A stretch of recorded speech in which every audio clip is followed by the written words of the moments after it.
안녕하세요. 대전 강남 한의원 이강한 원장입니다.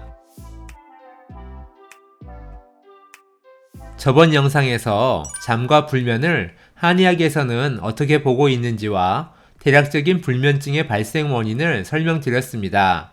요약해서 말씀드리면 인체는 위기영혈에 의해서 생명을 유지하고 있는데 위기영혈이 낮에는 몸의 외부에 주로 작용해 활동을 하게 되고 밤에는 몸의 내부, 오장육부에 주로 작용을 하기 때문에 잠을 자게 되는 것이라고 설명을 드렸습니다. 오늘은 불면을 초래하는 자세한 원인과 원인별 특이 증상에 대해서 설명드리겠습니다. 첫 번째 중요한 원인은 생체시계의 불균형입니다. 처음에 말씀드렸듯이 낮에는 위기영혈이 몸의 외부에 주로 작용하고 밤에는 몸의 내부에 주로 작용을 한다고 설명드렸는데요. 이것이 바로 생체 리듬 혹은 생체 시계의 개념입니다. 따라서 이런 경우 신체 리듬이 불규칙하게 되어서 자율신경계의 교란이 발생하게 됩니다. 그로 인해서 잠을 자고 싶어도 잘 수가 없고 깨어야 하는데 잠이 쏟아지고 하는 불면증으로 고생하게 됩니다. 두 번째는 위기의 문제로 발생하는 불면입니다. 위기의 순환에 문제가 생겨 내부로 들어가지 못하는 경우 발생하게 되는 불면인데요. 주로 한 가지 생각에 몰두해서 위기의 작용이 뭉치게 되거나 기력이 너무 부족해서 몸 안에 허화가 발생하면 위기 영혈이 몸의 내부로 들어가 작용하기 어려울 때 발생합니다. 세 번째는 영혈의 부족으로 발생하는 경우입니다. 노심초사를 많이 하거나 정신적인 과로 혹은 육체적인 과로 아니면 큰 병을 앓고 난 뒤나 출산 후 기력이 탈진될 때 발생하는데요. 영혈이 부족하니 가슴이 항시 불안하고 두려운 마음이 계속 나타나는 것이 특징입니다. 그리고 피부나 손톱의 건조 증상도 나타나게 됩니다. 네 번째는 위기와 영혈이 동시에 부족해지는 경우인데요. 이런 경우를 음원애열이라고 합니다. 먼저 영혈이 부족해지고 내부에 열이 발생해서 위로 상승해서 심장을 공격하는 경우 발생하기 때문에 심신불교라고 표현하기도 합니다.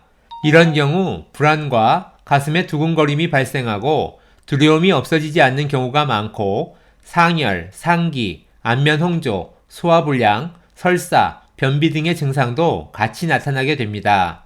다섯 번째 원인은 담음이나 어혈인데요. 찬 음식을 많이 먹거나 영혈의 순환에 문제가 있거나 위기의 정체가 생기는 것이 오래되거나 생각을 많이 하거나 노심초사 등으로 심장이 약해지는 경우 담음이 발생하게 되는데요. 이것이 내부 오장에 영향을 미치게 되면 불면이 발생하게 됩니다. 그리고 영혈의 순환장애가 오래되면 몸 안에 어혈이 생기는 경우도 있습니다. 이럴 때는 부종이 잘 생기고 잘 놀라면서 구토감, 건구역질, 복통, 건망증, 매사에 과도한 긴장, 불안장애 등의 정서적인 과잉 반응이 나타나는 경우가 많고 어혈이 문제가 되면 생리불순이나 전신의 통증이 나타나기도 합니다. 여섯 번째는 위와 대장의 기능이 좋지 않을 때인데요. 밤에는 위기영혈이 인체의 내부 오장육부에 들어와서 기능을 하는데 특히 대장의 기능이 잘 조절되지 못하면 선잠을 자거나 꿈을 꾸는 일이 많아져 수면의 질을 나쁘게 합니다. 그리고 위장의 기능이 좋지 않을 경우 평소 명치 부분이 답답하고 포만감이 있으면서 가슴도 답답하면서 괴로워 바로 눕지 못하게 됩니다.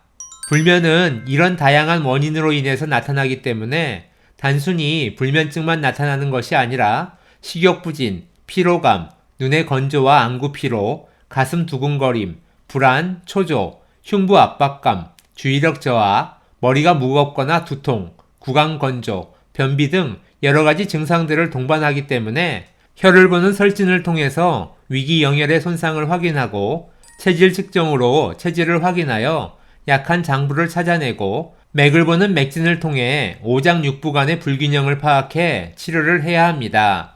불면증에 대해 저희 대전 강남 한의원 블로그와 유튜브 채널에 많은 정보를 올려놓았습니다. 필요하신 분은 참고해 보시면 좋겠습니다. 그럼 오늘도 좋은 하루 되세요. 감사합니다.